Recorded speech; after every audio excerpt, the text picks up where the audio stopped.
1960 సినిమాలు చూస్తే మీరు అన్నది ఒకటి ఎంత ప్రభావం చూపెట్టినాయి అనేది కుటుంబ కథా చిత్రాలు ఎక్కువ వచ్చాయి.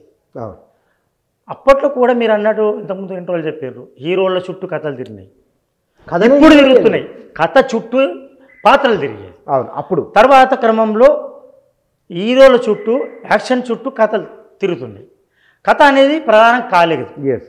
అయితే దాన్ని మరీ అన్ని వేళలా అది కరెక్ట్ కాదు. అప్పట్లో కూడా సినిమాలు కొన్ని కుటుంబ కథా చిత్రాలు, కొన్ని సామాజిక సందేశాత్మక సినిమాలు, పౌరాణిక సినిమాలు మొదలయ్యాయి. అప్పట్లో ఎన్టీఆర్, ఏఎన్ఆర్ నెంబర్ 1 హీరోలుగా ఉన్నారు. మన 1970 దశకం దాటిన తర్వాత మనకు కొంచెం బాగా అవగాహన ఉంది సినిమాల మీద. ఇప్పటికి నేను 1960 కానీ నువ్వు పుట్టకముందు, నేను పుట్టకముందు, అందరు పుట్టకముందు వచ్చిన సినిమాలు ఈరోజు కూడా ప్రభావితం చూపుతున్నాయి. ఎట్లా అంటే ఒక ఉదాహరణ చెప్తా, లైవ్ ఎగ్జాంపుల్. సూర్యకాంతం అని ఒక క్యారెక్టర్ ఉండేది. ప్రతి సినిమాలో ఆమె క్యారెక్టర్, ఆమె లేని సినిమా లేదు. సో ఆమె సావిత్రి ఏమో positive character, negative character, negative road. Suryakantham Savitri కంటే ఎక్కువ ప్రభావం చూపెట్టింది ఆమె. గుండమ్మ కథలో గుండమ్మ కథ ఆమె పేరు మీద వచ్చింది అనుకుంటా నాకు తెలిసి. అయితే ఆ గుండమ్మ ఆమెనే. సో అక్కడ నెగిటివ్ షేడ్స్లో వచ్చిన ప్రభావం అనేది మీరు అంటున్నారు కాబట్టి నేను చెప్తున్నా.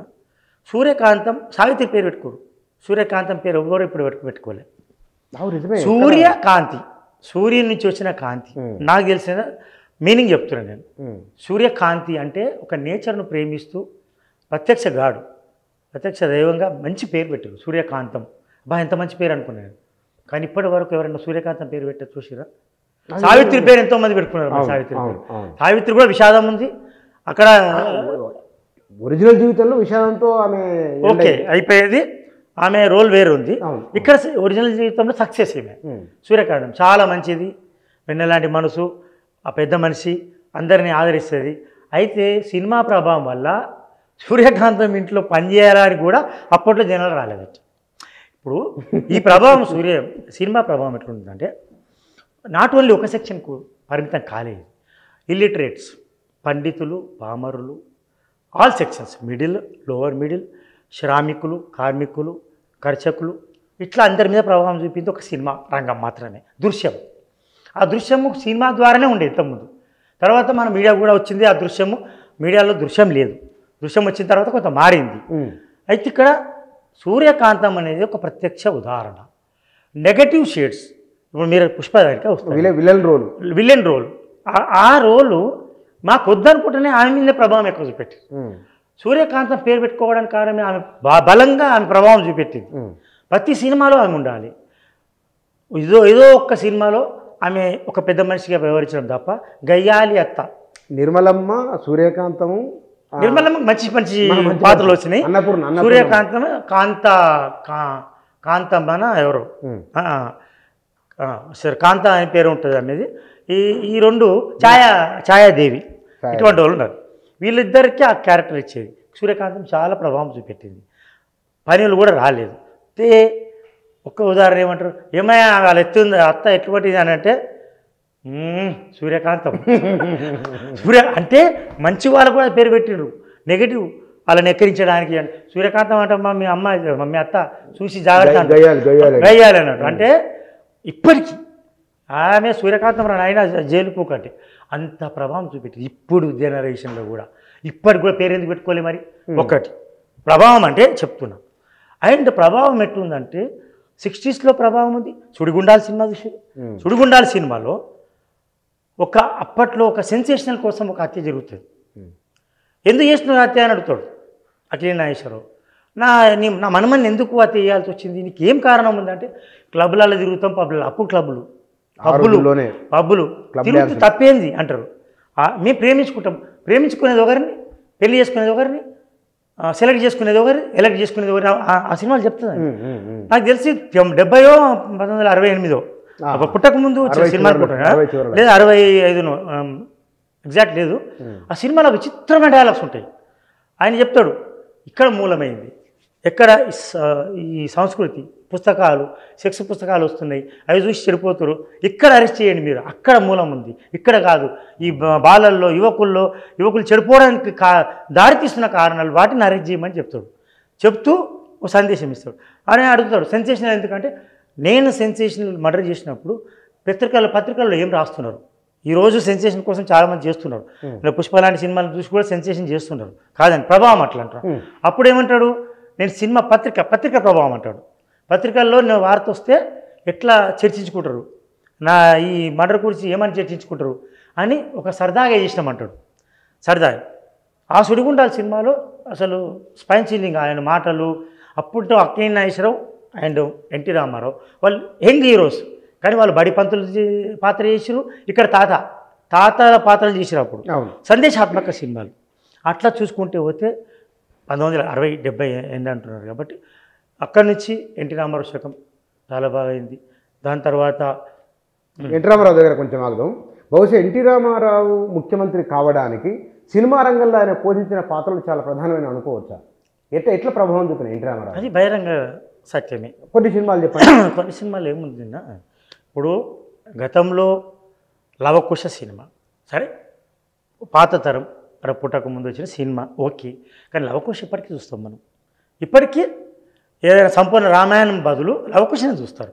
లవకుశ మన ముందు తరాలను ఎఫెక్ట్ చేస్తే ఇప్పటి వరకు కూడా లవకుశ నడుస్తూనే ఉంది. దాని పాటలు, ఇతివృత్తము అట్లా నటించినది లవకుశ ఇప్పటికీ అది లైవ్లీ ఉంది. దాంతోపాటు ఎప్పుడైతే దాని వీరేశ్వర కన్నా ఈ మధ్య తరం వాళ్ళను బాగా అట్రాక్ట్ చేసింది. దాని వీరేశ్వర కన్నా మీరు అన్నట్టు దాని వీరేశ్వర కన్నా కూడా అల్టిమేట్ డైలాగ్స్గా దాని గురించి చెప్పాల్సిన అవసరం లేదు.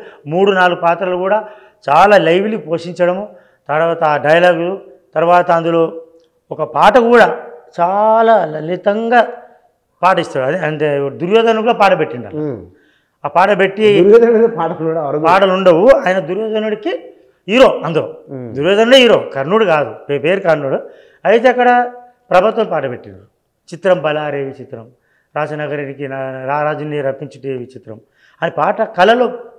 తర్వాత ఎండ్ అయినాక మనకు తెలుస్తుంది కళ అని, నిజం కాదని. డైరెక్టర్ కూడా అన్ని జాగ్రత్తలు తీసుకుంటారు. వీళ్ళు కళలలో మనను బోత కొట్టిస్తారు. ఇక్కడ మంచి పాత్రలు ఉన్నప్పుడు వాళ్ళకు బూత్ పాట పెడతారు. పెండకి ఏమవుతుంది, మనం చూసే లోపలే ఇది వాళ్ళు నిజంగా హీరోయిన్లు చేసిన ఈ పొరపాటు కాదు, ఇది వాళ్ళంతా అశ్లీలంగా ఏం చేయలేదు, ఇది వాళ్ళ పడ్డ కళ, మర్చిపోండి మీరు అంటారు ప్రేక్షకులు. చాలా సున్నితంగా చెప్పేస్తారు. ఏమైందంటే ఆ కళ పడ్డది. అది మనం కూడా అనుకుంటాం, అప్పుడు సర్దిపుడు చేస్తాం, ఏమరా చూసి ఇట్లా అయిపోయింది, ఇంటి రామారు ఇట్లా చేసిండు ఆయన.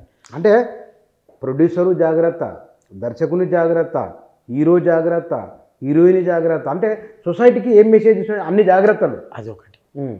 ఇప్పుడు మీరు రాజకీయంగా అంటున్నారు, రాజకీయంగా చాలా చిత్రాలు ప్రభావితం చేసినాయి, పౌరాణిక చిత్రాలు ప్రభావితం చేసినాయి. ఎన్టీ రామారావు ప్రభావితం చేసినంత ఎవరు చేయలే. ఈవెన్ అమితాబ్ బచ్చన్ ఇప్పుడు ఉన్నాడు. అమితాబ్ బచ్చన్ రాజకీయాలకు రాలే కదా, సినిమాని అవసరమైతే ఇంకో జన్మలా జర్నలిస్ట్ అవుతా అంటుండు, అంతే. ఈ జన్మకి ఇది సరిపోతుంది అంటుండు, వచ్చే జన్మ జర్నలిస్ట్ అంటాడు. కానీ మిగతా వాళ్ళు ఎంజి రామచంద్రన్, మనకు తెలుగు కాదు తమిళ్, ఎంజి రామచంద్ర ప్రభావం చూపించారు, సినిమాల ద్వారా వీళ్ళు వచ్చిండ్రు. ఈవెన్ చిరంజీవి వరకు మొన్న స్టాలిన్, ఇప్పుడు తర్వాత ఠాగూర్ సినిమాలు చూడడం ద్వారా ప్రజలకు రావడం ప్రయత్నం చేసిండు. ఈ ఎన్టీ రామారావు చూపిన ప్రభావం, దేవుడు అంటే దేవుని పటం ఆయన్ని పెట్టుకున్నారు. సరే, ఓ పెద్ద లెంతీ ఆయనది ఒక పెద్ద చరిత్ర, కారణ జన్ముడా సినిమా కోసమే అన్న. అక్కడి నుంచి మనం మొదలుకొని పెడితే నా దేశం, బొబ్బిలిపులి అల్టిమేట్. కేవలం ఆయన ముఖ్యమంత్రి వచ్చే ముందు చేసిన సినిమా, ముఖ్యమంత్రి కాదు, రాజకీయాల సంభవం నీకే సంభవం, ధర్మానికి నీవే రాజువై, న్యాయానికి నీవే మూర్తివై, అంటే ఈ రాజ్యానికి నీవే రాజువై. దాంట్లో ఇక సంభవం ఈయనతోనే మన సమాజం మారిపోతుంది. అప్పటికే కాంగ్రెస్ పరిపాలనతో మనోటం వచ్చి రాజకీయ అంశాలు బాగా విసిగిపోయారు జనాలు. ఇంకా ఈ కాంగ్రెస్ అయినా ఇక్కడ కరప్షన్ కావచ్చు, లేకపోతే ఢిల్లీ పెత్తనం కావచ్చు, ఇందిరాగాంధీని మర్చిపోయి రాజీవ్ గాంధీ కావచ్చు, అప్పటికి అంజయ్యను అవమానించిండు అనేది కావచ్చు, రకరకాల దాంతో విసిగిపోయిన జనాలు సంభవం మీకే సంభవం అని ఆయనకు 9 నెలలు పట్టగట్టారు. ఒక సినిమా ద్వారానే అది సాధ్యమైంది. అప్పటికి కమ్యూనికేషన్ లేదు, పేపర్లు లేవు, న్యూస్ పేపర్ ఈనాడు, ఆంధ్రజ్యోతి అవి కూడా ఇక్కడ ఒక పేపర్ను 10 మంది చదివేది ఊర్లో. ఒక్క పేపర్ వస్తే సరిపోతుండే ఊరికి, దాన్ని 100 మంది చదివేదో దాని ప్రభావితం అయ్యేది. అప్పటికి ఈ యూట్యూబ్ లేవు, యూట్యూబ్ లేదు, ఎలక్ట్రానిక్ మీడియా లేదు, అసలు కమ్యూనికేషన్ వ్యవస్థనే లేదు. ఒక మాటలు చెప్పాలంటే 9 నెలల్లో ఆయన ముఖ్యమంత్రి అయిపోయాడు.